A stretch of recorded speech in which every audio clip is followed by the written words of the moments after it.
The first time I saw my roommate changing, I was holding a dripping plunger in one hand and a bowl of microwaved chili in the other. So, no, it wasn't exactly the opening scene of a romance movie. It was a Tuesday night in our apartment in Portland, rain hammering the windows hard enough to make the glass tremble, and I had been minding my own business like a decent human being. I'm Grant Miller, 32, a web designer with a bad habit of working too late and pretending takeout counted as a food group. My roommate Harper Ellis was 29, a museum event coordinator, and the kind of woman who could make silence feel intentional. She had this way of pinning her hair up with a pencil when she was thinking, like she'd stepped out of a black and white movie and accidentally landed in a rent-controlled two-bedroom with unreliable plumbing. We had been living together for 8 months. 8 very carefully behaved months. We had rules, separate shelves, separate laundry days, no weird comments, no late-night hovering in the kitchen when one of us was in pajamas. We were polite, friendly, functional, which was another way of saying I had spent 8 months pretending I didn't notice the way Harper laughed when she was tired, or how she danced in socks while making coffee, or how my apartment started feeling less like a place I slept and more like somewhere I wanted to come home to. I'd been careful for a reason. 2 years earlier, I had dated someone I worked with, ignored every small warning sign, then watched the breakup turn my office into a courtroom where everyone had an opinion. Since then, I had lived by one rule: don't make romance out of proximity, especially not with someone who could hear you sneeze through the wall. That night, the toilet in the guest bathroom decided to stage a rebellion. I knocked on Harper's door because the plunger was in her bathroom, and I was pretty sure she'd said earlier that she was going out. No answer. I knocked again. Harper? Still nothing, except the rain and the faint sound of music from inside her room. The bathroom door between her bedroom and the hallway was cracked open. I saw the plunger standing right there beside the sink, like an idiot flag of temptation. I told myself, grab it. Don't look left. Don't be creepy. I pushed the bathroom door open with my elbow, stepped in, grabbed the plunger, turned, and froze. Harper was standing in front of her mirror, half inside a dark green dress, bare shoulders glowing in the warm lamplight, her hair loose down her back. The zipper was stuck halfway up, and she had one arm twisted behind her like she'd been fighting the fabric for 10 minutes and losing with dignity. For one full second, neither of us moved. Then she met my eyes in the mirror. I spun around so fast chili sloshed over the rim of the bowl and onto my wrist. God, Harper, I'm sorry I knocked. I thought you were out. The bathroom, plunger. There was a toilet situation. Not that the toilet is an excuse for Grant. I'm facing the wall. I can see that. I'm going to leave now. With my plunger? I looked down, still holding it. And chili, she added. I brought all the elegance. Behind me, she made a sound that was almost a laugh, but not quite. Relax, I'm not calling the police. That's generous. You did look terrified enough to count as punishment. I am terrified. I have a strong respect for roommate boundaries and women with access to steak knives. This time she did laugh. It changed the room more than it should have. Grant, she said, softer now. Since you're already standing there like a Victorian ghost, can you help me? I kept staring at a framed print of Mount Hood on the bathroom wall. Help you with what?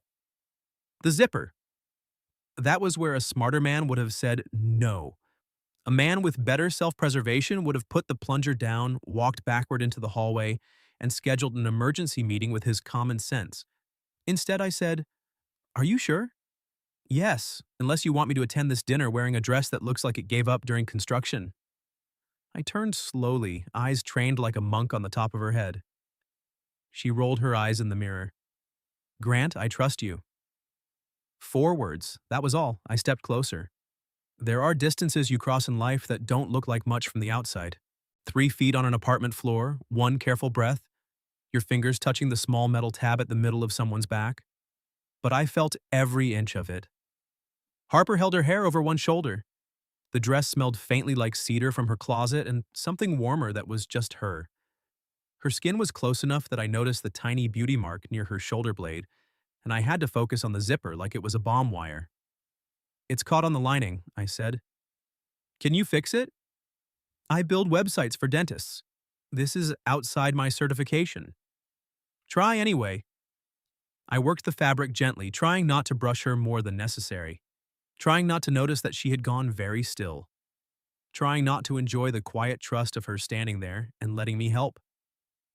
The zipper slid up. "There," I said, voice rougher than I wanted. She looked at herself in the mirror, then at me. The green dress fit her like it had been waiting for her. "Wow," I said before I could stop myself. Her expression changed, not dramatically, just enough. "Wow?" she repeated. I cleared my throat. I mean, the zipper. Very successful zipper. Right. The dress is also objectively well engineered. Harper turned around, leaning back against the sink. "You're terrible at pretending not to compliment me." I wasn't pretending. That slipped out too easily. For a moment, the apartment seemed to hold its breath with us. Then her phone buzzed on the counter. She glanced at it, and whatever softness had been in her face dimmed. I saw the name before I meant to. Mom. Harper didn't answer. She just stared at the screen until it went dark. "You okay?" I asked. "Fine." I knew that word. Everybody knew that word. It meant absolutely not. She reached for her earrings, but one slipped from her fingers and bounced into the sink. "Perfect. Big dinner?" "My parents' 35th anniversary." She fished the earring out and dried it with a towel. "At a restaurant where the bread comes with its own resume." "Sounds serious." "It is. My whole family will be there." "That's good, right?" She looked up at me. That was when I noticed her eyes were shiny, not crying. Harper didn't seem like the kind of woman who cried easily. More like she had built an impressive dam and somebody had just put a crack in it. "My mother invited my ex," she said. The chili bowl suddenly felt stupid in my hand. "Your ex?" "Derek, family friend, successful, charming, horrible in ways that don't show up in photos." She smiled, but it had no warmth in it. "Apparently he's grown a lot and wants to apologize." I didn't like the way she said apologize, like the word had teeth. "You don't have to go," I said. "I do. It's my parents' anniversary." "You don't have to talk to him?" "My family specializes in seating charts as emotional warfare." I set the chili down on the counter. "Harper." She looked at me again, and something in my chest tightened. This woman who could negotiate with florists, donors, caterers, and a broken espresso machine without blinking suddenly looked exhausted. Not helpless, never that. Just tired of being managed by people who thought her politeness was permission. Then she tilted her head, studying me. "What?" I asked. "You saw me changing." I apologized. "You touched my zipper." "With consent and fear." "You complimented me." "Accidentally but sincerely." Her mouth curved. Then she took one step closer. Not a big step. Just enough to make me notice the space between us had become a decision. "Then take responsibility," she said. My brain, which had been doing poorly all evening, gave up entirely. "I'm sorry?" Harper picked up her phone, opened a message thread, and turned the screen toward me. There was a text from her mother. "Can't wait to meet the man you're bringing. Derek will be there too. Let's keep everything pleasant." I stared at it, then at Harper. She lifted her chin, but her fingers tightened around the phone. "I may have told my mother I was seeing someone," she said. "Someone?" "Yes. And this someone is—" Her eyes held mine, steady and nervous and daring all at once. "You," she said. "Dinner is tomorrow night." "You told your mother you were dating me," I said. Harper winced. "Technically, I told her I was seeing someone." "And when she asked who?" "I panicked and chose the man currently holding a plunger. You were top of mind. That is the most romantic thing anyone has ever said to me." Her laugh came out quick and nervous. She set her phone on the counter and rubbed both hands over her face, careful not to smudge her makeup. "Forget it. I shouldn't have asked. It's weird." "It's definitely weird." "Thank you, Grant. But not impossible." Her hands lowered. I could have walked away. Should have, probably. Fake dating your roommate to fend off an ex at a family dinner sounded like a terrible idea invented by someone who hated peace. But Harper was looking at me like she expected me to be sensible. And I was so tired of being sensible around her. "Tomorrow night," I said. She blinked. "You'll do it?" I have conditions. Of course you do. One, we establish a backstory. We're roommates. That's the backstory. No, that's the opening argument for why your family will think we're lying. She considered that. Fair. Two, no letting me accidentally promise your grandmother I'll attend Christmas in matching pajamas. She prefers Easter brunch ambushes. Noted. Three, I hesitated. Harper's expression softened. Three, if at any point you want to leave, we leave. No explanations, no debate. The teasing left her face. Grant, I'm serious. This is your night, not theirs. She looked down at the tile between us, and for a second I thought I'd said too much. Then she reached out and touched my wrist. Just 2 fingers, light as breath, but it landed everywhere. Thank you, she said. I wanted to cover her hand with mine. I wanted to ask her why she had chosen me, really. I wanted to know whether any part of this felt as dangerously easy to her as it did to me. Instead, I nodded like an idiot and said, also, I need to fix the toilet. That broke the moment, but not badly. Her smile came back, smaller and warmer. Go be brave, boyfriend. The word hit me straight in the ribs. Fake, I reminded myself. Temporary. An emergency role with a 24-hour expiration date. Still, when I went to battle the guest bathroom plumbing, I was smiling. The next evening, Harper insisted we rehearse. I came out of my room in a navy jacket I hadn't worn since a client's wedding and found her in the kitchen lining up questions on index cards. You made flashcards, I said. I coordinate events for a living. I don't enter hostile territory without a run sheet. You know this is dinner, not a bank heist. My Aunt Linda once made my cousin's boyfriend cry over dessert.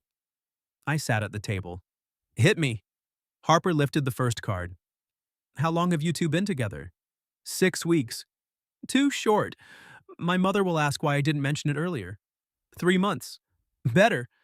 Where was our first date? I looked at her over the rim of my coffee mug. We never had one. Grant. What? We're lying. Let's make it plausible. We need details. Fine. First date was at that Thai place on Belmont. She made a face. I hate that place. I know. You know? You ordered from there once and spent the whole meal insulting the noodles like they had personally betrayed you. Her pen paused above the card. What? I asked. You remembered that? I shrugged, suddenly too aware of myself. You were passionate. She studied me for a moment, something unreadable in her eyes. Then she wrote, Not Thai. Try again. Powell's, I said. We got coffee, wandered around, argued over whether cookbooks count as aspirational fiction. Her mouth curved. That sounds like us. Then it's our first date. It also sounds suspiciously like something you'd enjoy. I'm committing to the role. She tapped the next card against her lips. First kiss? The kitchen changed temperature. I leaned back in my chair. Do we need one? My cousin Rena will ask. She has no boundaries and excellent lipstick. Tell her it was private. That will make her worse. I looked at Harper. She looked at me.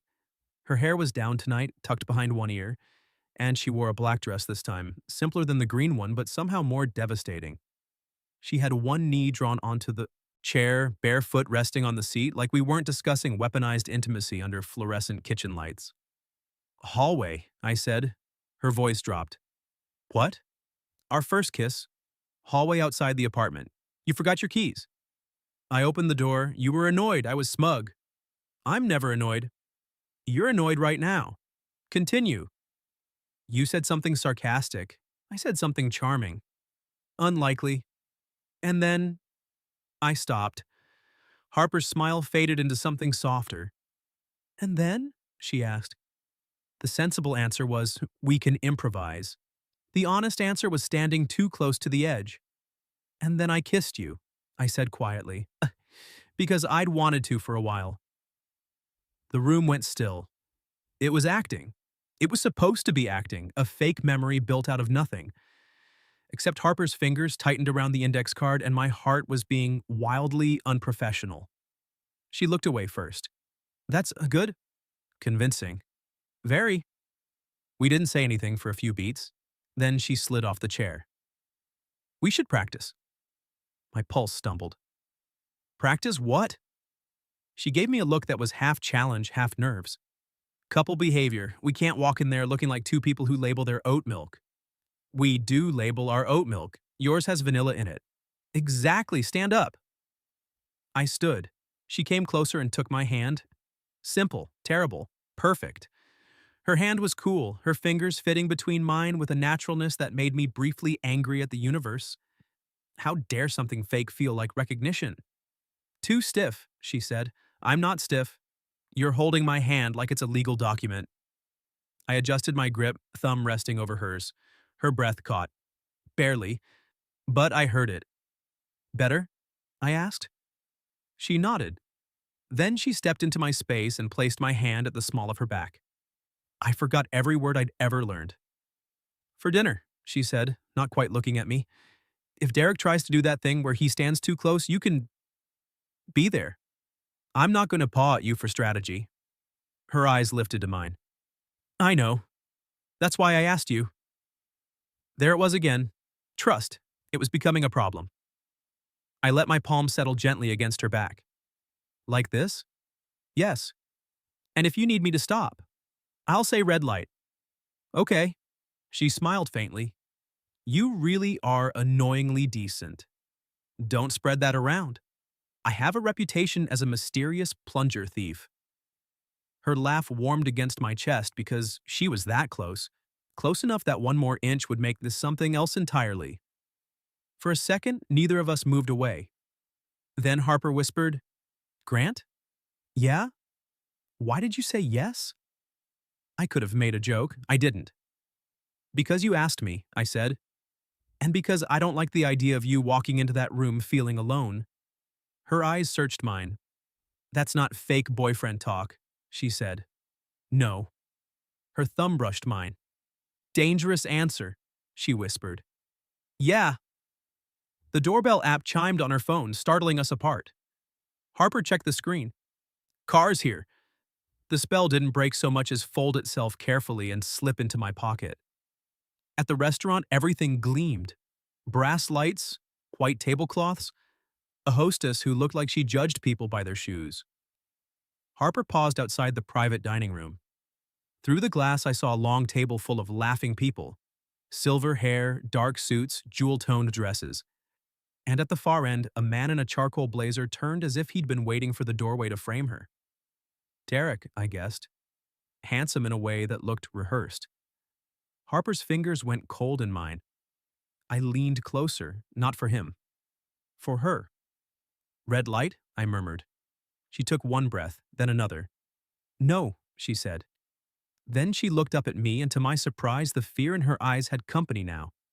A spark. A dare. Boyfriend, she whispered. Yes? Try to keep up. And before I could answer, Harper rose onto her toes and kissed my cheek, soft, warm, dangerously near the corner of my mouth. Then she walked into the room holding my hand like she'd chosen me. Harper's family looked at us like we were a dessert arriving on fire. Every head turned. Her mother, Celeste Ellis, stood first. She was elegant in a cream silk blouse with the kind of posture that made chairs seem optional. Harper, she said, smiling too brightly. Darling. Mom. Harper squeezed my hand once. This is Grant. I stepped forward. Mrs. Ellis, happy anniversary. Celeste's eyes moved over me with museum-level assessment. How thoughtful and how sudden. Harper's nails pressed into my palm. I smiled. Only sudden to everyone who wasn't paying attention. Harper coughed. Or laughed. Hard to tell. Across the table, Derek watched us with a polite expression that had no warmth in it. Handsome, yes. Expensive haircut, smooth jaw, confident smile. He looked like the sort of man who apologized by explaining why you had misunderstood him. Harper's father, Martin, rescued us by getting up and clapping me on the shoulder. Grant, good to meet you. Sit, we're just starting. The only empty seats were naturally beside Derek. Harper's hand tightened again. I leaned down, my mouth near her ear. I can fake a sudden allergy to rich people. Her shoulder shook. Behave. Never promise that. She looked up at me, and for a second the room softened around her smile. We sat. Derek immediately offered Harper the wine list. You always liked the Pinot here. Harper didn't take it. I'm having sparkling water. Really? His brows lifted. That's new. She contains multitudes, I said. Harper turned her face toward her glass, but not before I caught her smile. Derek's gaze slid to me. And you are? Grant Miller. Yes, Harper mentioned. His smile sharpened. Roommate, right? There it was.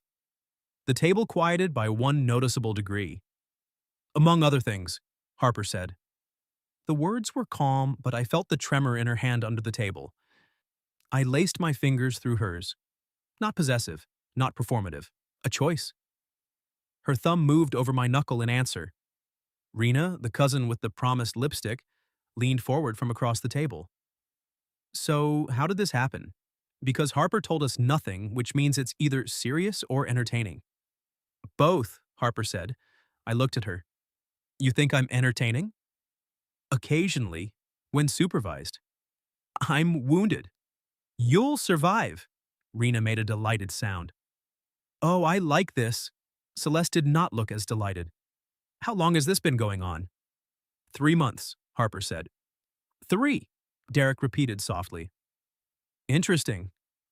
Harper's smile held, but her fingers went still. I lifted her hand and kissed the back of it. I hadn't planned to. The second my mouth touched her skin, I knew it had been a mistake. Because the room saw a gesture. I felt her pulse. Harper looked at me, startled. Then something gentle and unguarded passed through her face so quick I might have missed it if I hadn't already been watching her too closely. 3 months, I said, though I liked her before that. Rena slapped the table. Details. Rena, Celeste warned. No, absolutely not. Details. Harper arched a brow at me. Yes, Grant, details. Challenge accepted. She labels her leftovers with threats. I live with a thief. One time, I said, and the soup was emotionally abandoned. It had my name on it. It said H-E, that could mean help everyone. Rena laughed. Martin grinned. Even Harper's Aunt Linda looked charmed despite clearly preparing to interrogate my credit score. Harper's face had gone pink. I wanted absurdly to keep doing that, to keep making her forget Derek was beside her, to keep earning that color. And, Rena pressed. I looked at Harper. And she talks to plants when she thinks nobody can hear. Her mouth parted. Traitor! You encouraged the basil. It was struggling. You told it you believed in its journey. Martin chuckled into his wine. Harper leaned closer, eyes narrowed with playful menace. Careful, boyfriend. The word should have felt like theater. Instead, it sank into me. Dinner unfolded around us in courses I couldn't pronounce and questions I mostly dodged. Harper's family was nosy, but not cruel. Her father asked about my work. Rena demanded to know whether I snored. Aunt Linda wanted to know if my parents were still married, then seemed disappointed when the answer lacked scandal.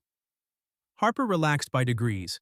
Her knee brushed mine under the table once, then stayed there. I didn't move away. Halfway through the meal, Derek set down his fork. It's funny, Harper used to say dating someone she lived with was a terrible idea. Harper's shoulders tensed. I glanced at her. She could handle herself, I knew that. But she was tired. So I answered lightly, she still says that. Derek blinked.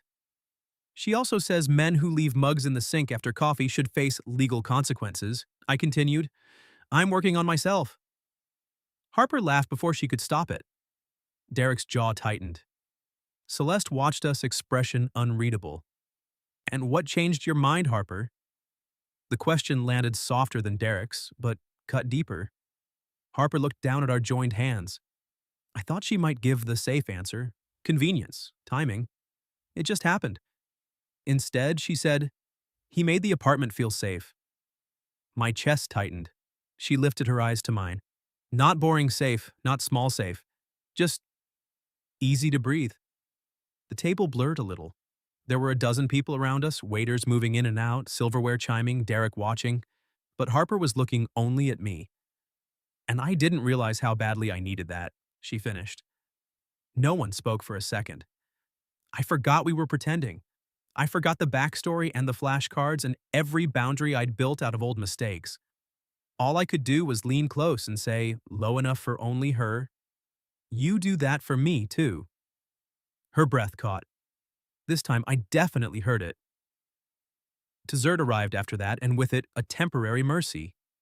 Celeste cried during Martin's toast. Martin cried because Celeste cried. Rena took pictures of everyone, including one where Harper and I were caught laughing at the same moment, heads tilted toward each other like magnets. Then Derek stood. "Harper," he said, "could we talk privately?" The room went quiet again. Harper's hand tightened in mine, but she didn't look scared now. She looked annoyed. "No," she said. Derek's smile twitched. "I think I deserve 5 minutes." Harper lifted her chin. "That's exactly the problem.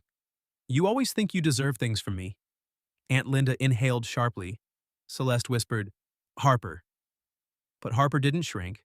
She didn't stand. She didn't explain. She simply kept holding my hand. Derek's face hardened for one ugly second before the smoothness returned. "I see." "I hope you do," Harper said. He sat down. The evening did not explode. It chilled briefly, then Rena loudly asked me if I had any embarrassing childhood photos and somehow dragged the table back to life.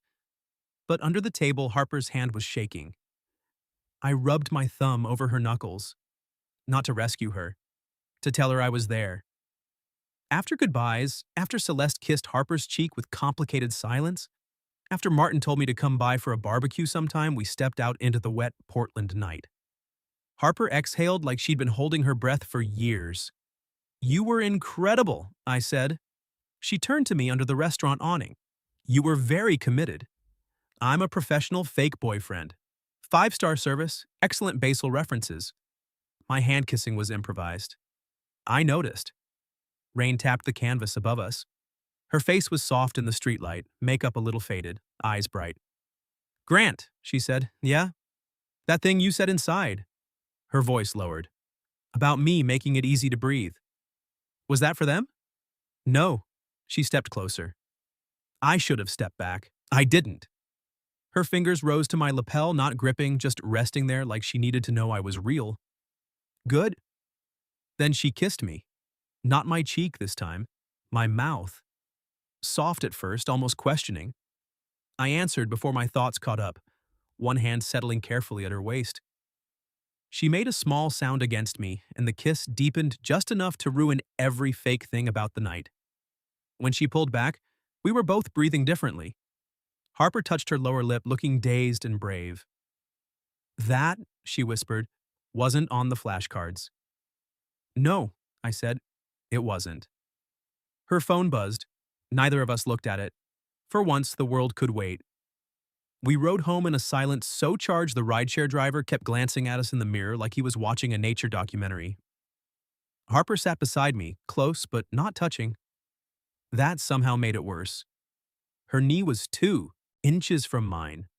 Her hand rested on the seat between us. I could still feel her mouth. I could still hear the small sound she'd made when I kissed her back. "Fake boyfriend," my brain said weakly. "Real kiss," the rest of me answered. When we reached the apartment, Harper unlocked the door, stepped inside, and immediately turned to face me. "We should talk," she said. "Yes." Neither of us moved. Rain ticked against the window. The living room lamp had been left on, casting everything in soft gold. Her shoes were in one hand now, her hair slightly mussed from the damp air. She looked less like the composed woman from the restaurant and more like the Harper I knew at midnight. Tired, sharp, lovely, human. "I'm gonna say something," she said. "Okay. If you make a joke, I may throw one of these heels at you." I respect that. Her mouth twitched, but she didn't smile fully. "I kissed you because I wanted to. Not because Derek was there. Not because my family was watching. Not because of the lie." My heart kicked hard. "Harper, wait. Let me finish before I lose my nerve." She set the shoes down with unnecessary care. "I know this is complicated. We live together. We made rules. You have your whole no romance from proximity thing, which, by the way, sounds like a pamphlet written by a frightened monk. Despite everything, I laughed. She pointed at me. That was not the main point. Sorry. But I don't want to pretend that kiss didn't happen. Her voice softened.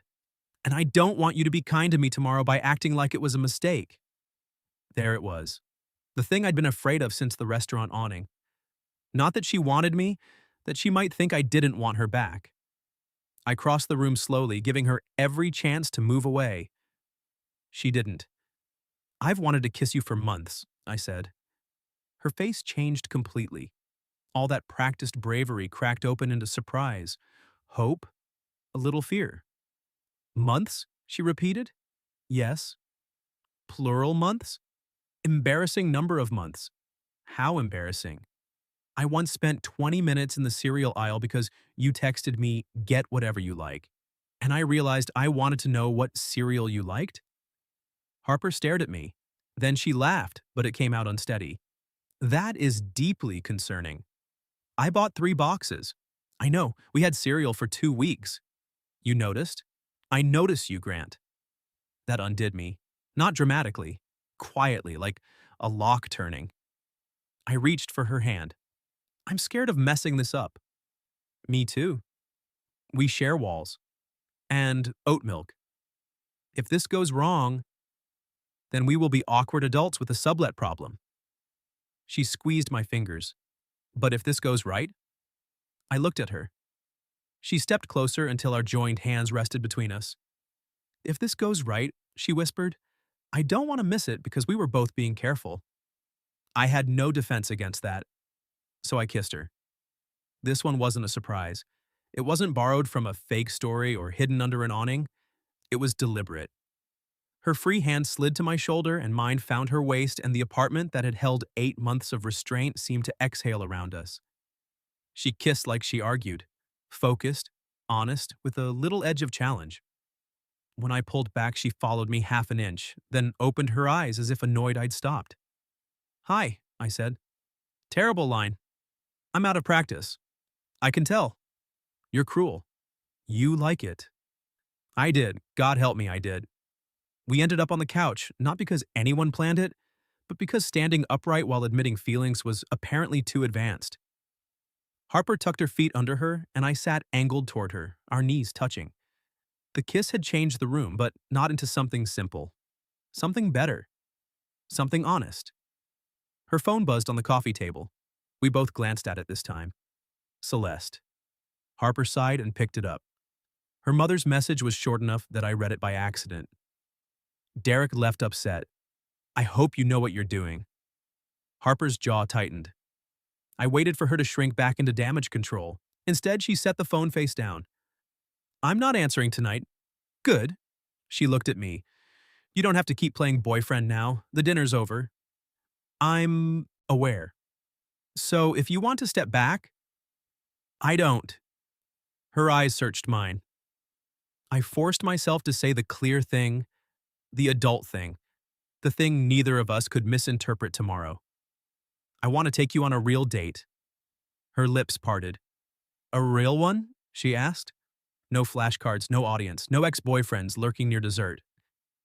Ambitious. Powell's, I said. Coffee. Cookbooks as aspirational fiction. Will make the lie true. Her smile came slowly and it was devastating. When? Tomorrow. I have work. After. I might be tired. I'll buy you coffee. I may judge your book choices. I'm counting on it. She leaned toward me, her shoulder brushing mine. Okay. One word. A real relationship step, quiet and enormous. I couldn't stop smiling. What? She asked. Nothing. You look smug. I have a date with my roommate. Scandalous. I plan to tell the Basil. She laughed and rested her head against my shoulder. That small weight nearly ruined me more than the kiss. For a while, we just sat there. No performance, no explanations. Her hair tickled my jaw. My hand rested palm up on the couch, and after a minute, she placed hers in it. I hated that he was there, she said quietly. Derek. I didn't tense this time. I listened. I hated that everyone watched to see whether I'd be polite. Like politeness is proof you've healed. She swallowed. But when you kissed my hand, I didn't feel rescued. I felt chosen. I turned my head slightly, brushing my lips against her hair. You were, I said. Her fingers tightened around mine. The next day moved like a secret. We were both terrible at pretending things were normal. Harper burned her toast because she was watching me make coffee. I forgot the word spoon and called it the small shovel. She wore a blue sweater to work and asked if it was date appropriate, then immediately blushed like she regretted it. It's dangerously appropriate, I told her. She pointed her toast at me. Don't be charming before 8. It's suspicious. By 6:30, I was waiting outside Powell's in the cold with 2 coffees and the absurd nerves of a teenager. Harper arrived 5 minutes late, breathless, cheeks pink from the wind. Sorry, she said. A donor wanted to discuss centerpiece height for 45 minutes. Tragic. I almost had to date this latte. Did it laugh at your jokes? No. Then it's not your type. We wandered inside, shoulder to shoulder, warm air and paper smell wrapping around us. In the cookbook aisle, Harper pulled down an enormous French pastry book. This, she declared, is absolutely fiction. You don't think you'll make a 12-layer opera cake? I once ruined instant pudding. I'd still eat it. She looked over at me, smile turning soft. That is either romantic or medically alarming. Both can be true. Between travel essays and poetry, she reached for my hand first. It wasn't dramatic. No one applauded. No family watched. That made it feel more real. Later, in a quiet corner near the windows, she showed me a photography book of old Portland theaters. We stood close enough that her shoulder pressed into my chest as I looked over her. Without thinking, I rested my chin lightly near her temple. She went still. Red light, I murmured. No, she said. Green. So I stayed. And for 3 pages, maybe 4, we let ourselves be exactly what we were becoming. Then her phone buzzed again. Harper looked. Her face drained. This time the message wasn't from her mother, it was from Derek. We need to talk. I know your little relationship is fake. And I can prove it. Harper stared at the message until the screen dimmed. I felt her go still against me, the warmth of our date-like little corner suddenly invaded by a man who wasn't even there. We need to talk. I know your little relationship is fake, and I can prove it. For one old, stupid second, I wanted to take the phone and handle it. Then I looked at Harper. Not fragile, not helpless, angry. What do you want to do? I asked. Her eyes flicked to mine. You're not going to tell me to ignore him? I can suggest tossing the phone into the Willamette, but it seems impractical. That earned half a laugh. She looked back at the message. He wants me rattled. That's his favorite version of me. Is it working? She took a breath. Then she put the phone in her coat pocket. No, I smiled. Good. But I do need to tell my mother the truth. My stomach dipped. Harper noticed. Of course she did. She always noticed me. Not that truth, she said softly. I held her gaze. She stepped closer, right there in the poetry aisle, and took both coffees from my hands to set them on a display table. Then she wrapped her fingers around mine. I mean the truth that I lied at first, she said, and the bigger truth that somewhere along the way, I stopped lying. Everything in me quieted. Harper, I don't want Derek holding fake over my head like it matters more than real. Her thumb brushed my knuckle. Last night may have started as pretend, but this? She squeezed my hand. This is not. I should have said something smooth, something worthy. Instead, I said, I'm really glad I stole your plunger. She laughed, full and bright, and leaned her forehead against my chest. I wrapped my arms around her in the middle of Powell's while strangers moved around us, and it felt less like a dramatic confession than a door opening. We left the store with one photography book, one cookbook Harper insisted was aspirational comedy, and a plan. The plan lasted until we got home. Celeste was waiting in the lobby. Harper stopped so abruptly I nearly walked into her. Her mother rose from the little gray couch near the mailboxes, coat folded over one arm, face composed in that careful way that meant she had been practicing. Harper, she said. Grant, Harper's hand found mine. This time, she didn't need to squeeze hard. Mom, she said, if Derek called you, he did. Of course he did. Celeste's gaze dropped to our joined hands, then lifted again. He said you invented the relationship to humiliate him. Harper's mouth tightened. Of course he said that. And did you? The lobby hummed with fluorescent lights. Someone's dryer thumped faintly through the wall. Harper looked at me. I nodded once, not because she needed permission, but because she deserved certainty. She turned back to her mother. I lied when I said Grant and I had been dating for 3 months. Celeste closed her eyes briefly. But I didn't do it to humiliate Derek, Harper continued. I did it because you invited a man who hurt me to a family dinner and expected me to be pleasant about it. Celeste flinched. Harper's voice shook, but it didn't break. And Grant came because I asked. Because he's kind. Because he listens. Because he makes me laugh when I'm scared. She glanced at me, and the softness in her eyes nearly took me out at the knees.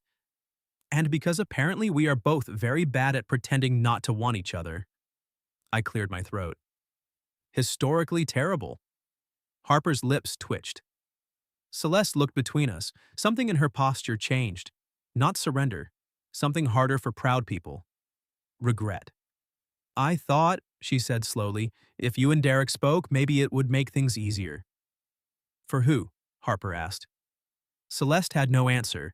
That was answer enough. After a long silence, Celeste nodded. I'm sorry.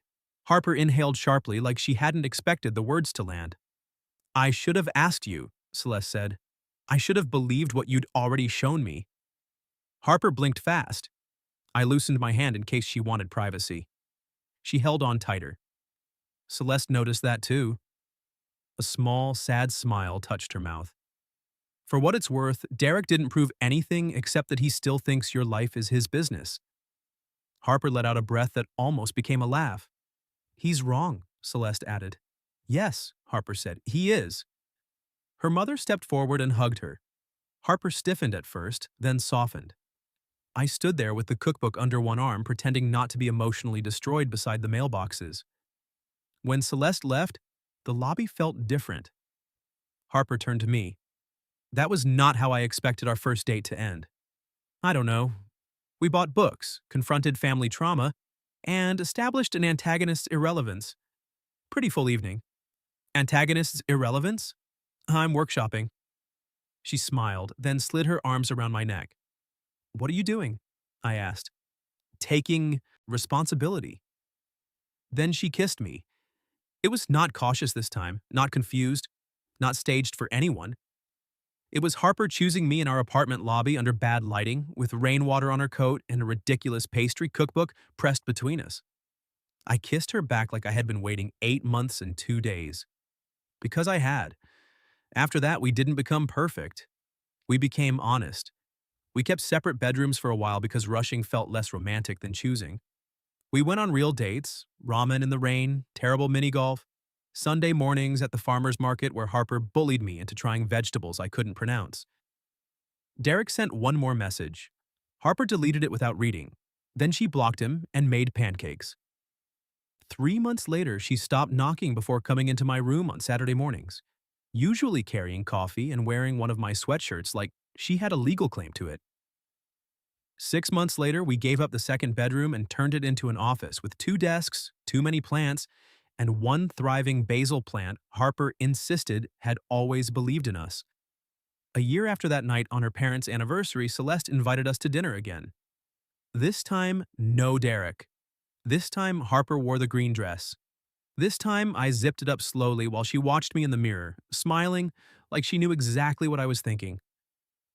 You know, she said, this all started because you accidentally saw me changing.